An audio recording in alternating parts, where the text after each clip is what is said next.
Okay, I just have to clean up the trash can and then I'll get back inside um, in a minute. So it's a weekend, so I have a lot of time today to rest before Monday begins all over again.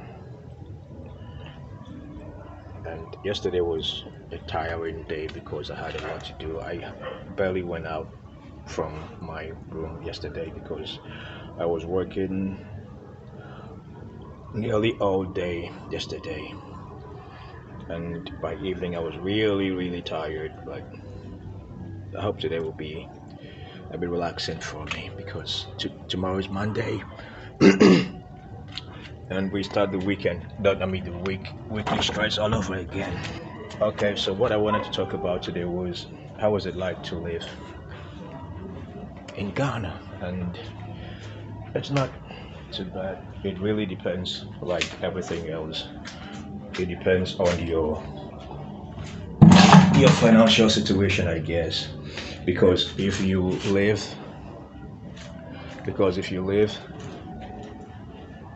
in Ghana, I've already said that the purchasing power for most Ghanaians,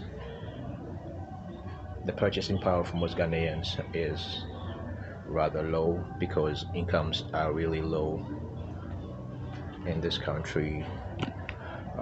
But the good thing is that most people engage in business. That's what they do, and that's how they get by. So there's only a few proportion of people that have formal employment.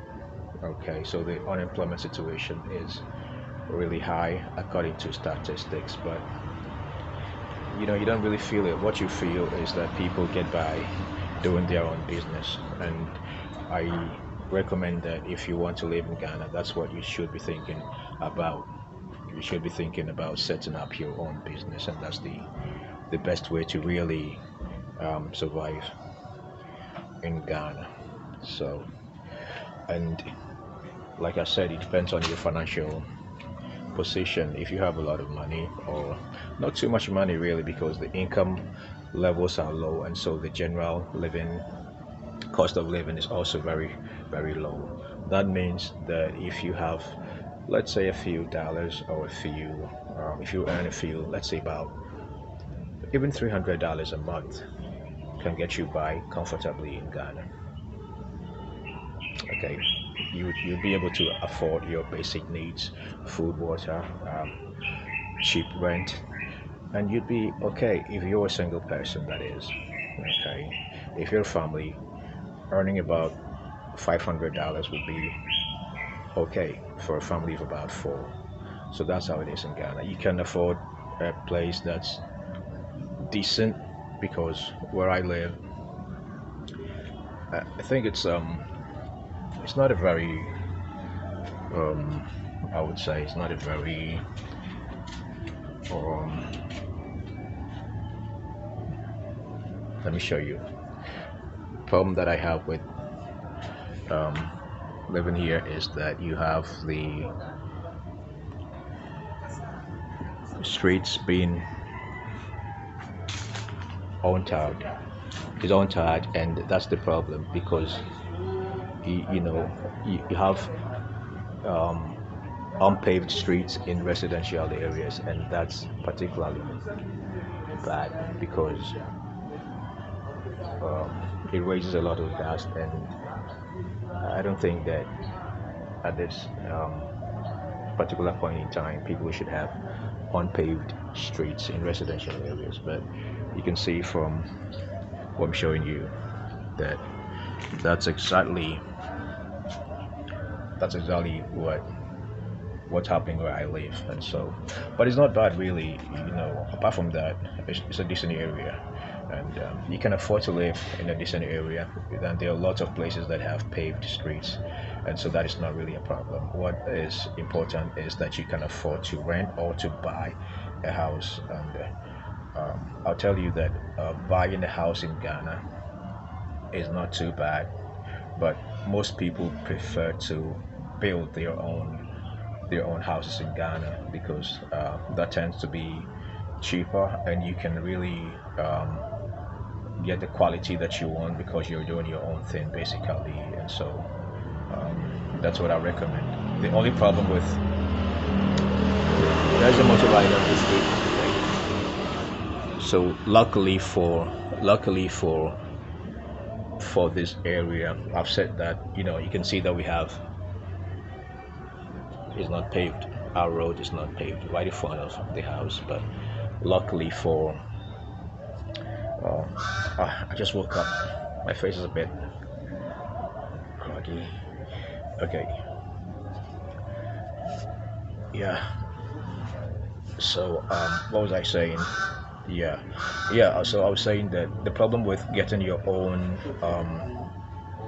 house is purchasing the land, and there are some areas in Ghana where purchasing land can be a problem because you you can have land being sold twice, so that people contest over land and so on. The best thing to do when you want to build your own house in Ghana is to verify the ownership of the land that you're buying, and that can easily be done.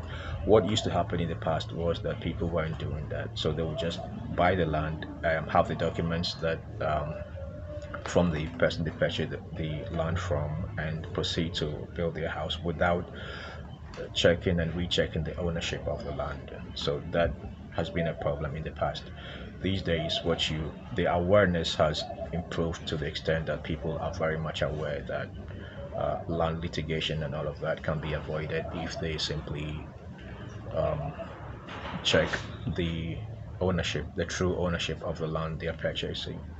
And also, when you're buying land in Ghana, it's best that you buy the land during the rainy season.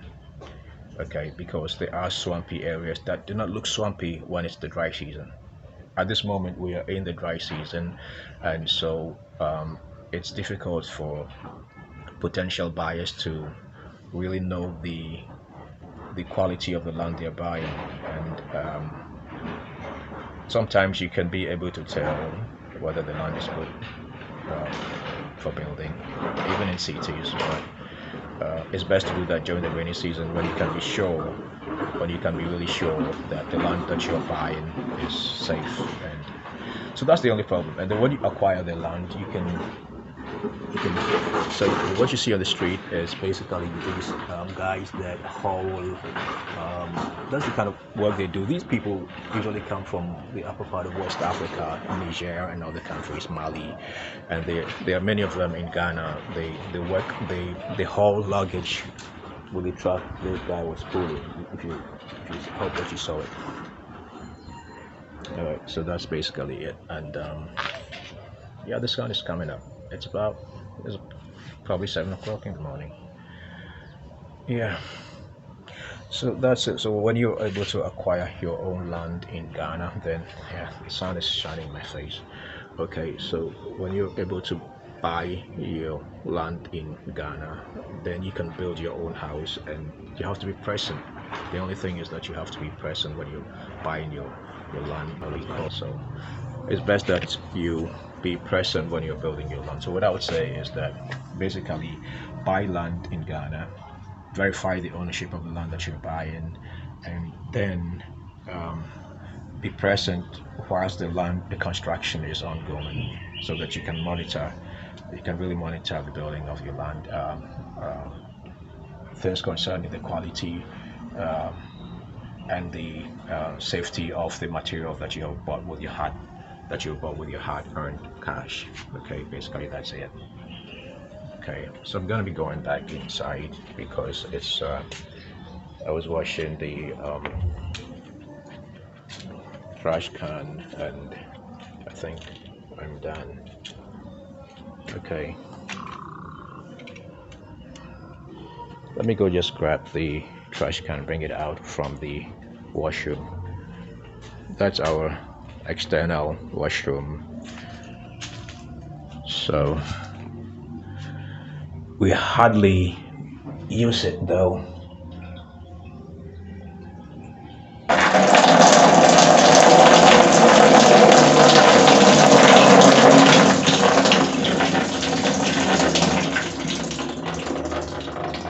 sorry about the noise. Okay, just rinsing the trash can just a little bit. And we used to have a bigger trash can that was supplied by the waste disposal companies that used to work in this area. What was happening with it was that they were unreliable. You know, they were supposed to come in once in a week on a particular day, and that wasn't happening. So they would skip for a week or two, sometimes 3 weeks, and trash would pile up. You saw the problem with maggots that I was showing you earlier. So that happened. So it was bigger because they supplied these free trash cans that were bigger. And we paid for it monthly, but they weren't coming monthly. They weren't coming weekly. They were supposed to come weekly, and they weren't coming weekly. So trash would pile up, and so we stopped paying, and they came back for their trash can. So we had to get this improvise with a smaller one. And these other people, these independent guys that come pick up the trash, I just disposed of it this morning. I wasn't able to video for you, but they work every single day. They always come at dawn. The only problem with that is you have to wake up early to catch them, and there are many of them every single day, Monday to Monday. So that's more reliable, and it's you give it to the pick and pay. Okay, so they pick your trash and you pay instantly. And it's a lot cheaper too, and they are more reliable. So yeah, that's what we do here.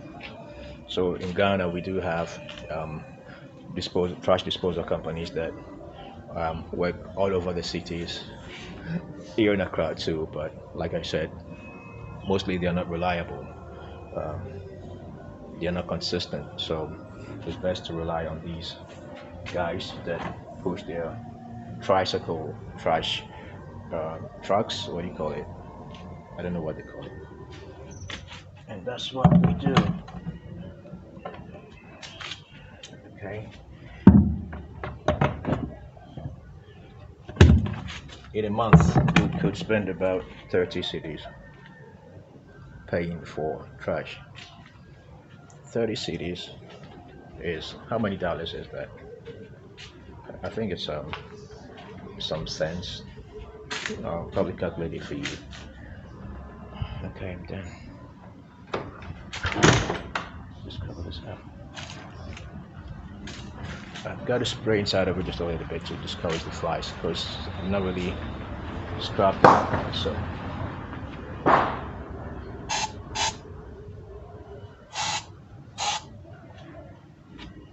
That's insecticide spray, just to keep off the flies because I've not washed it.